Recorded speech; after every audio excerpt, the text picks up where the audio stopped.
unggahan itu yang bocor ke media sosial, mungkin termasuk ada bagian di halaman 121 yang bocor di medsos, salah satunya mengunggah bahwa diduga Ibu Paula mengidap penyakit apa gitu. Oke, teman-teman, untuk putusan itu kan kita belum clear ya, yang disampaikan ke publik itu yang mana. Sehingga terkait hal itu mungkin kita menunggu dulu hasil penelusuran dari Bawas, bagaimana yang apakah betul putusan itu otentik ya, sama dengan yang dihasilkan oleh pengadilan agama.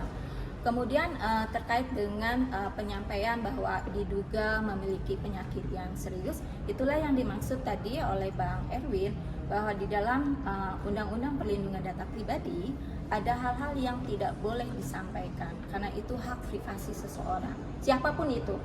Ya, kalau di sini kan dikontekskan dengan Ibu Paula, tapi siapapun, status kesehatan itu hanya orang bersangkutan yang berhak menyampaikan. Kita pun tidak boleh menyampaikan. Itu yang mungkin menjadi catatan buat kita semua, bahwa di dalam pemberitaan itu ada hak privasi, ada hak yang lain yang harus dilindungi. Itu, dan mungkin menambahkan tadi, apakah kehadiran di podcast itu sebagai bentuk pembelaan? Mungkin mengacu sekali lagi apa yang disampaikan Ibu Paula. Beliau itu sudah dalam posisi sangat-sangat lelah di dalam proses perceraian ini. Ibu Paula sejak awal menginginkan proses perceraian ini dilakukan dengan baik, mengedepankan kepentingan anak dan dilakukan secara dewasa. Sehingga kemudian banyak hal yang yang akan memperburuk relasi itu tidak dijadikan bahan gitu.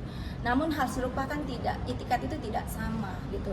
Sehingga kalau misalnya Bu Paula menyampaikan, saya sudah sangat lelah, saya tidak tahu lagi bagaimana harus membela diri, maka hal ini juga yang harus kita lihat, sosok perempuan yang memperjuangkan anaknya, memperjuangkan kemandiriannya, dia terus dihantam dengan berbagai isu, sehingga bisa dipahami kalau misalkan dia sangat lelah dalam hal ini, tidak hanya konteks fisik ya, tapi psikis, emosional, dan juga tadi konteks finansial.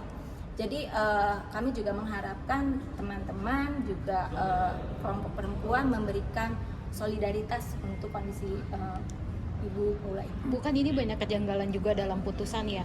Akankah dari pihak Kak Paula sendiri nantinya banding atas putusan dari Pengadilan Agama itu sendiri? Karena kan Paula juga udah ngomong di podcast akan banding karena ini tidak sesuai dengan faktanya gitu, Bu. Kami masih mendiskusikan terkait hal itu. Tapi yang utama dalam konteks tersebarnya dokumen, kami tim sedang mempelajari dugaan pelanggaran Undang-Undang PDP dan Undang-Undang ITE, dan setelah mempelajarinya tentu kami akan menentukan langkah hukum berikutnya seperti apa. Mungkin akan melaporkan akun yang menyebarkan yang tadi itu, Bu?